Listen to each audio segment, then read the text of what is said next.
can't even right now.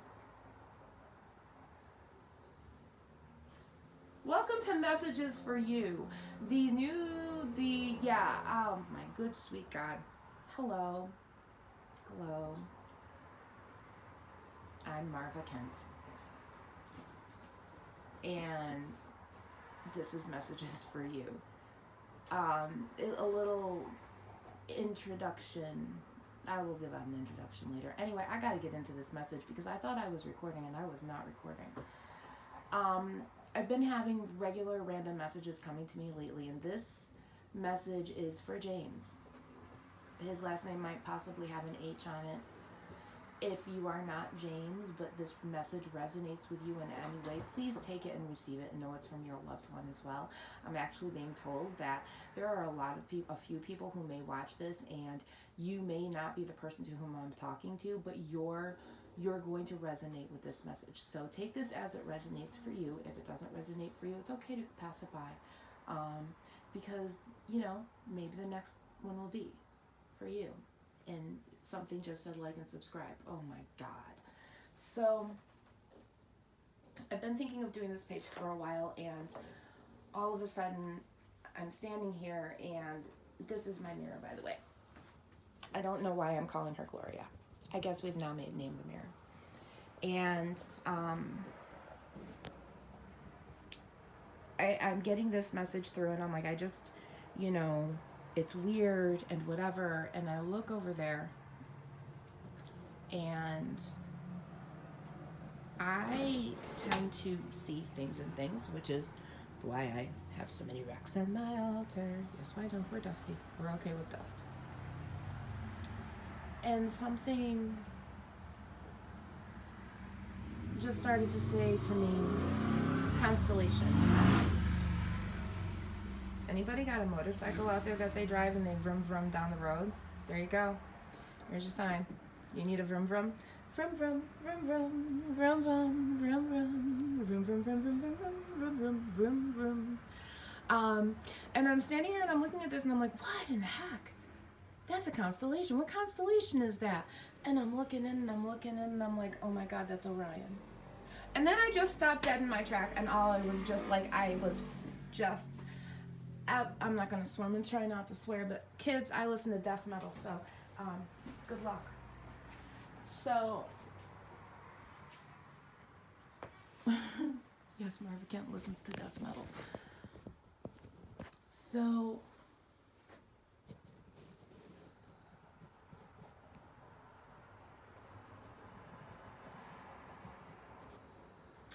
I'm going to grab my notebook now because I have a message for James. And this may also,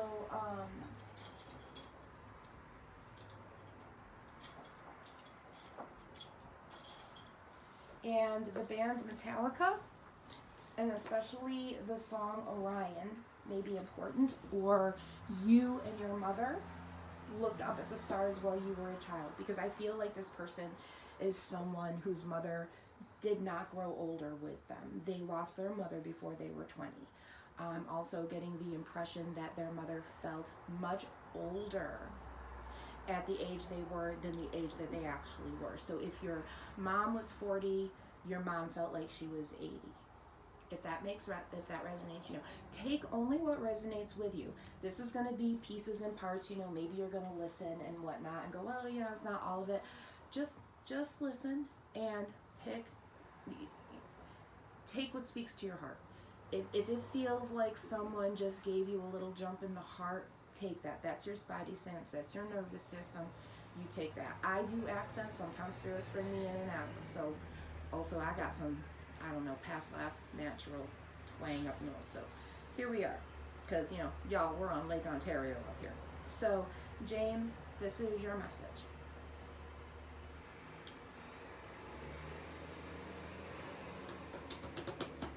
I'm tapping it.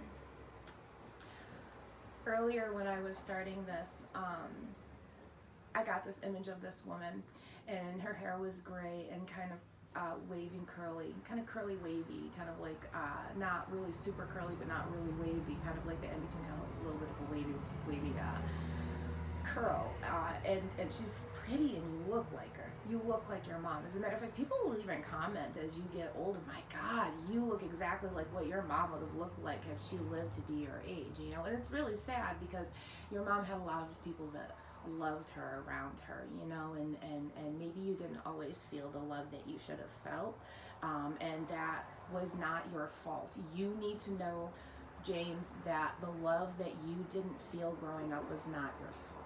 It was the fault of the people around you. You were lovable. I am being told by your mother, there is not 1 inch of you that was not loved by me.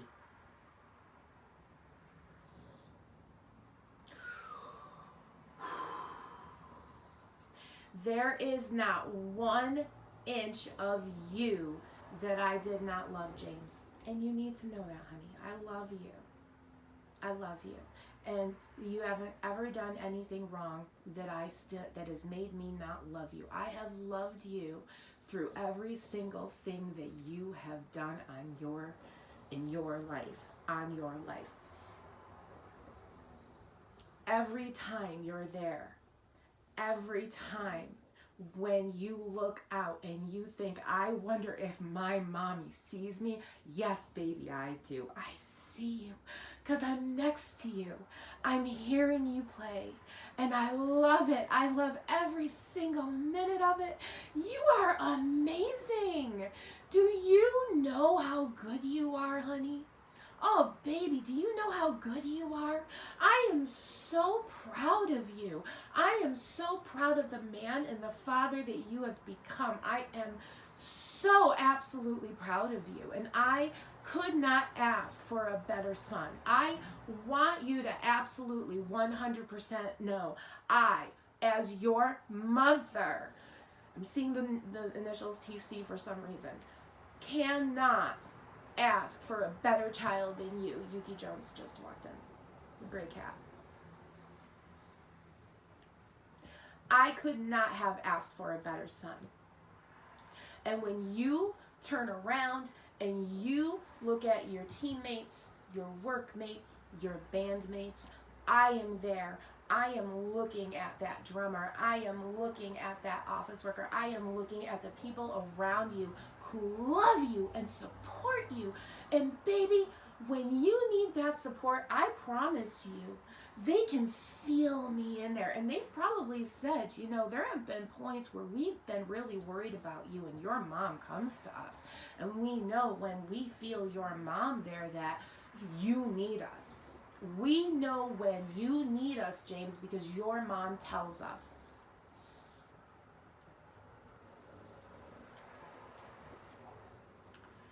Your mom wants you to know she is with you every fucking goddamn step of the way. And I have a feeling your mom didn't swear, but sir, she swears on the other side. They all swear on the other side. They're rowdy over there.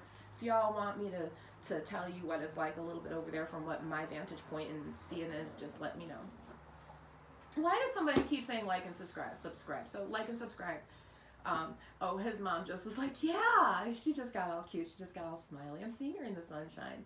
Right now, it's very late in the day here. It's around 5:37 on Friday, October 3rd on Lake Ontario in upstate New York in Oswego. And the day is just beautiful. It's just a beautiful golden day. And she shows me, she says, you know, honey, I was met by Jesus. She says, baby, you may not believe anymore, and that's perfectly okay. She says, you don't have to believe in Jesus because Jesus believes in you. And the goal isn't for you to believe in Jesus. The goal is for you to believe in yourself. And that's why Jesus believes in you, because you are worth it. Jesus believes in you because you don't believe enough in yourself. But look at when you're on that stage, baby, and you're looking out at that crowd. And you've got that guitar in your hands, and you see the power you have, and you look around, and you've got that fire of the lion, and that roar of the guitar, and that energy that comes up. She says, sweetheart, that is your energy, that is your control, that is you. That is all the goodness and the love that I gave you. And I wasn't able to give it to you long enough, and I hate that fact. But she tells me this was an unavoidable fact.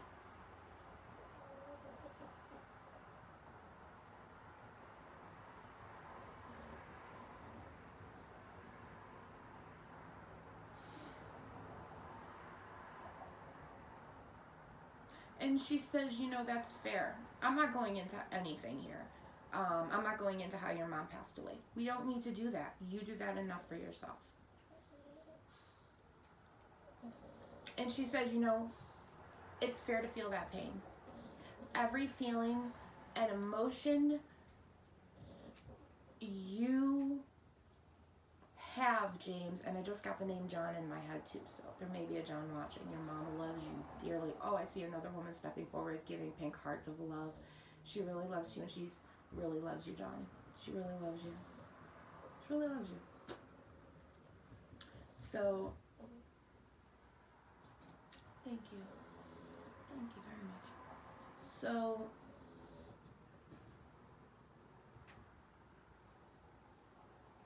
your mom is telling me every feeling and emotion that you have about her death is valid. Every single feeling and emotion, 11:22. No, it's 11:33 in the cards. She said, you are allowed to have those feelings and emotions. And she said you should have those feelings and emotions because she says she understands. She understands. But she says you also have to look back at the time and please ask yourself how somebody in my condition was going to survive anyway. She says judge your emotion by the time period that you were in at that age. When you look back, like for myself, it's 2025 right now. If I look back at people in 1955 who had cancer, because I've had cancer myself, just to be out there and truthful. People who had my cancer in 1955 didn't survive. They didn't even get the medical treatment they needed in time to even have a hysterectomy, for the love of God, I had stage 3 uterine cancer. I would have died in 1955. So when you look at your mom's death, it's perfectly valid and okay to see the rage and the anger, and understand too that rage and anger is coming from the age when you lost your mom, because you lost somebody very, very significant in your life. And I'm also being told this could be a father figure as well. So just take this as it resonates, male, female, mom, dad, however this is tuned into your ears, sweetheart, you take it. I'm really being told that a lot of your rage does stem from that age you were that didn't understand what was going on. You just knew she wasn't getting the help that she needed, and you were angry and you were enraged. And she is telling me to tell you that your anger and enragement is valid. She says on some level, she too may have been a little bit angry about it, but when she looks back on it now, she needs you to judge it by the time period and the medical advancements of the time. She needs you to look and ask to yourself, even if things were not in our way of making me better, because they were, could we have made me better financially? Did we have the insurance? Was there insurance available? I'm being told this was something like terminal, like cancer, maybe even uterine cancer like mine, because that just came up a second time. And especially like with uterine cancer, forget it, you weren't doing any of that. So she is telling me, Marva, he's an adult now, and I need him to stop as an adult and think about the time period and really stop and ask himself, could they have saved me? Really and truly validly, could they have saved me? And if the answer, looking back on that, or even she tells me that you have done quite well for yourself, James, and she says you should ask doctors about this, You should ask doctors about this. I'm getting like this real giant wave of vomiting, which I'm taking as a sign of, baby, please do this for me, okay? Why don't you consult some doctors and ask them? Ask them how, could my mom have lived in whatever year it was that she had died at this point, at any point during this, regardless of why she wasn't treated. Because I really feel like your mom was not treated. Your mom is telling me I wasn't treated. I laid there and died. Well, I don't know why I thought we weren't too. I'm sorry. I apologize.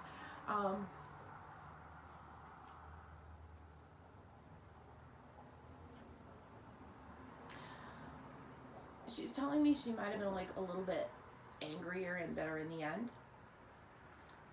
So if someone's mom was a little bit angrier and bitter in the end, just know that wasn't you. That wasn't your fault. She just didn't feel good. And she says, how sometimes when you don't feel good and you feel like a bear and you're like, get away from me. She goes, it's like that. It's like that. And that is true. That is true. When you have cancer, there's an I don't feel good of, I just don't want to be around people anymore. Someone's mom just said, yeah, I smoked weed through that part of cancer. Yeah, I did the same exact thing. We got some good moms coming forward with your mom. Your mom is surrounded by a lot of beautiful, lovely, wonderful women. She has got friends up there, and you need to know that. I feel like I'm getting a little roundabout in the weeds here, but yeah, she's got good friends up there. But she wants you to look at your anger from a different perspective. She wants you to look at it from the age that you are now. Because she says once you look at that, once you realize that there may never have been a cure, or at whatever stage they would have found whatever was wrong, there wouldn't have been a cure anyway. She says this is going to ease you. This is going to help you feel better. This is going to ease the pain that you have, because she says you need to heal that child inside of you. You need to pick up that little James that lost his mommy, and you need to hug him, because I'm being told that you have children and that you are an amazing father. Oh my God, she says he hugs his children. She said he gives his love to children. Ooh, that was backwards, dyslexia. She says he gives his children the love that his other parent never gave him. She says he gave his children so much love. Even when he was in his worst spots, he loves his children to death. And she likes your wife too. If you're married, she likes your wife. Or your husband. And your friends. She really loves your friends. She's like, Martha, his friends are really there for him. And I just absolutely love that. I love this for you. So,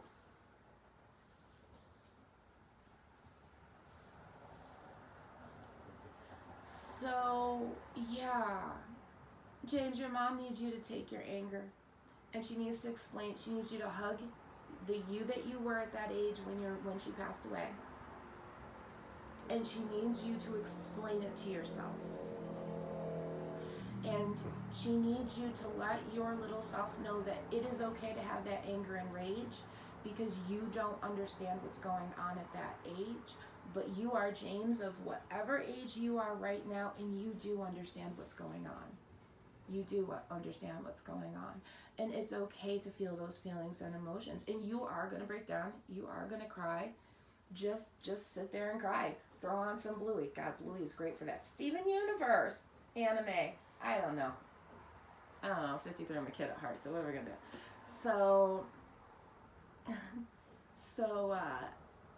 Yeah.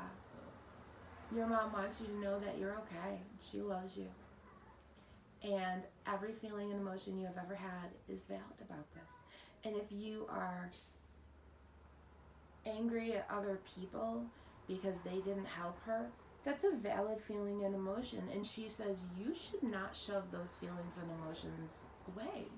Because, hi sweetheart, because you are allowed to have them. And whoever told you in your life at any stage that you weren't, you don't have to listen to them anymore. You don't have to listen to them. It's not your job as an adult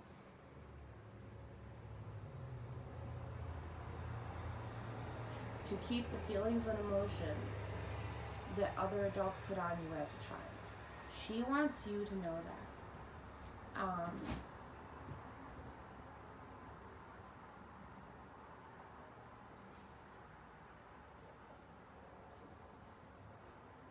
She says she's been very worried about you. You've been through a lot in your life and a lot of up and downs. But she's like, he always comes right back. And she says every single time you got low and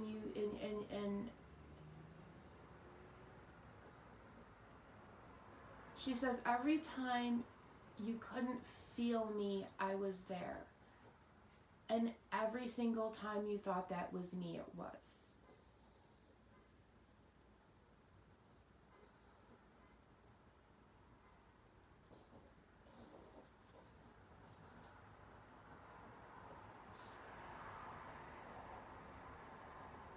And she's here to validate you. And she is here to say it's okay to say that things were wrong. And she said it is perfectly fine to even write about it, to even write a book. She shows me, she says, James, write a book about this. Write a book about how cruel this was to you as a child. And she says, don't make it into a made-up story. And if you're thinking of this and you're making it into a made-up story, she says, don't do that. Because there were other people your age who were in the same situation who need to know that their feelings and emotions are valid, that they are your age and they are angry because the adults in their lives didn't get the person that they loved the help they needed for whatever stupid, dumb fuck, shit-assery reason. She says, they need to hear that. They need to hear, oh wow. They need to hear that the way that all the younger kids needed to hear Jeanette McCarthy say that she hated her mom. Those children needed validation to know it was okay to not like this really bad parent. Children who are over 45, 50 years old, over 50 years old, we need to know it's okay to dislike something that happened when we were children because the adults in our life were being stupid. And it's also okay, she says, and if there is someone out here, to look at the adults that are older than you that did do nothing when you were younger. She says, you don't have custody of them. It's okay to give them away. It's okay to not put any more energy in there. It's okay to not like them now because you realized what they didn't do when you were younger that they should have, because you're at an age now where if you were in that situation, because we're all going to think about those situations as we grow older, you're realizing now that had you been in that situation, you 100%, this is what you would have done. And when you realize that the adult that was there didn't do that, that is very, very upsetting. So it's okay to be upset with those adults that didn't do that. And it's okay to surround yourself with the people who understand what you're saying when you say it and who don't try to passive aggressively gaslight this off to the side and make you feel like an idiot. Because your mom says you're not stupid. You know what happened. Your feelings and emotions are valid. And she says it's okay to sit there and say this shouldn't have happened. But she wants you to look back on the time and ask yourself, what was going on medically at the time? What would have been the prognosis? How long would I have lived? She have lived. How long, what would this have been like? She wants you to really put all the variables in there and kind of logic it out a little bit, because she says once you do that, it's really, really going to ease the emotions of your inner child. She said, the child inside that is so absolutely hurt. But that child is very, very hurt by something that a parent did. So, and it's not the parent that passed away. She wants you to know. She knows you're not angry that she died. You are angry about the way she died, how she died.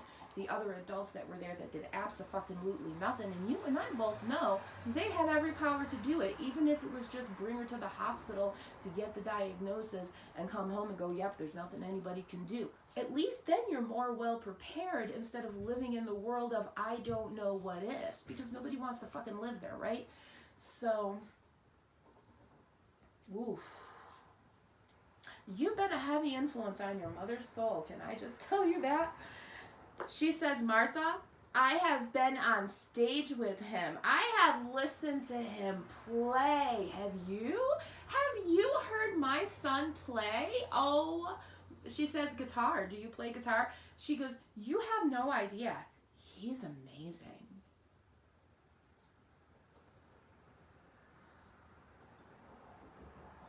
She says, I love his attitude on stage. He has all of the attitude that I always wanted in my life.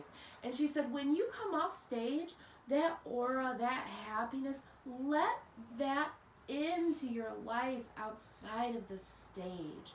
Let it in the way where it doesn't take you over and make you blind, but it makes you happy. And she says, don't be afraid of that happiness. Stop being afraid of being happy. Because every time you're not happy, you get a little stupid. And then your friends have to come and rescue you. And they love you. They love you so much. Everyone around you loves you, James. There isn't one person that doesn't love you. And there isn't one soul around you that doesn't love you. And I see like 1, 2, 3, 4, 5, 6 glowing souls around you. I'm not quite sure what that means just yet. We'll go on the adventure and see what that means. But glowing in the souls of the afterlife. Glowing in the souls of the afterlife. Anyway, that's for you, James. That is for you.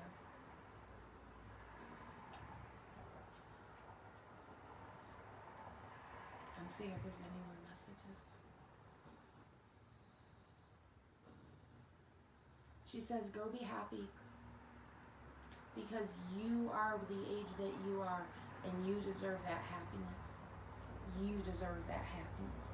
You don't deserve to feel the way you do all the time. Honey, you deserve a little bit of happiness. You deserve to wake up in the morning and see the sunshine early and look across at your wife and feel the most happiest you've ever been. You're allowed to look at that sunshine and feel happy. And honey, when you look at that sunshine and you feel happiness, don't sit there and think, my mama can't see this sunshine and get sad. She says, I want you to see that sunshine and realize I'm bringing you that sunshine. I am that sunshine. I am that glow that makes you happy. So when you're standing there in the evening sunshine at the pretty part of the night, just before the sky comes out and we can look at the stars and try to find Orion, she says, be happy in that sunshine because I'm right there happy with you. And when you get sad, it makes me sad. And I don't want you to be sad anymore. I want you to be happy because I'm happy. I'm happy. I got to watch every single second of your life. I got to see your children be born. I got to hold my grandchildren before they ever came to you. And I got to tell them.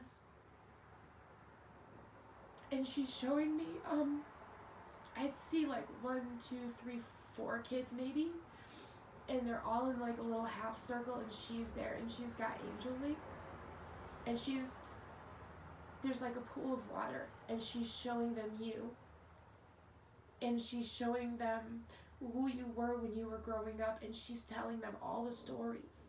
And she's telling them all about you and how wonderful you are and how you're going to be the best father ever, and she cannot wait to watch them grow with you. Because she says to them, he's going to give you everything he never had.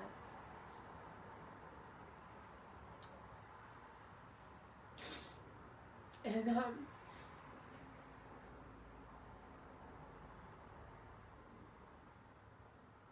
it's just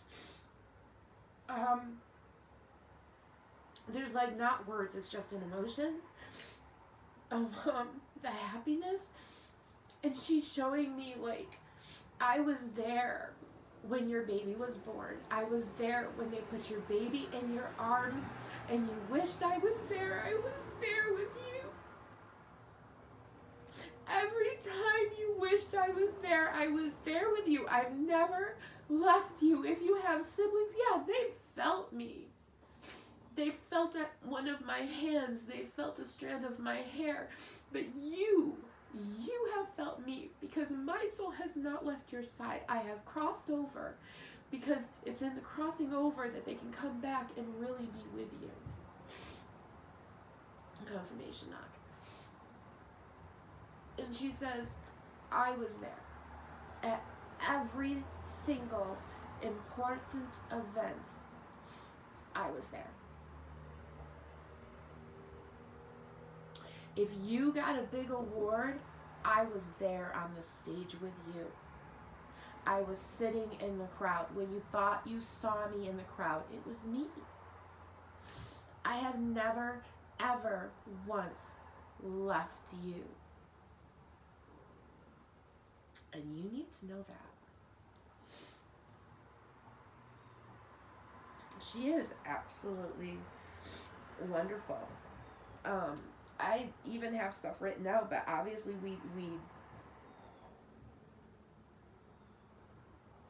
I see the words world's greatest metal mom.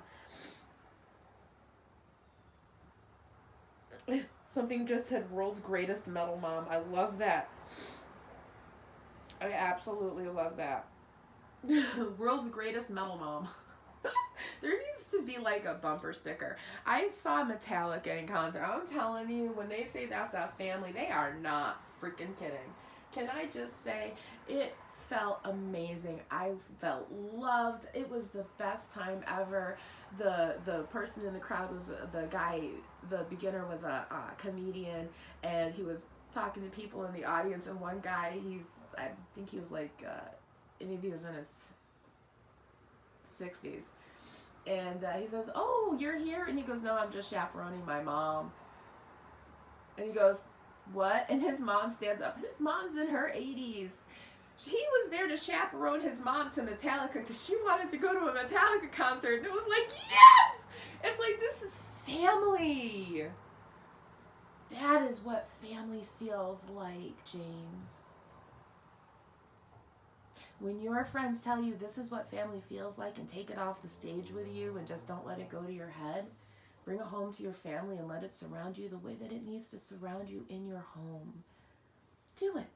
Do it. Take a chance. Take a chance. Why do I have Olivia Newton-John in my head? Shut up, take a little chance of love, and it feels so right. Do-do-do-do. Maybe you like Olivia Newton-John. I don't know. I do. Anyway. I think we're going to end it there. Thank you, James's mom, for coming through. Oh, thank you for having me. Thank you. You're welcome. Oh, my God. Bye-bye. Saying goodbye to spirits is complicated. All right. Thank you, everybody. All right. And thank you for everybody for listening. And please do like and subscribe. And I am going to put an explanation as to why I'm doing this out eventually, but this was fun. Anyway, be good, behave, be happy, and be yourself. 3311 on the clock. And remember, good night, God bless you, and we love you.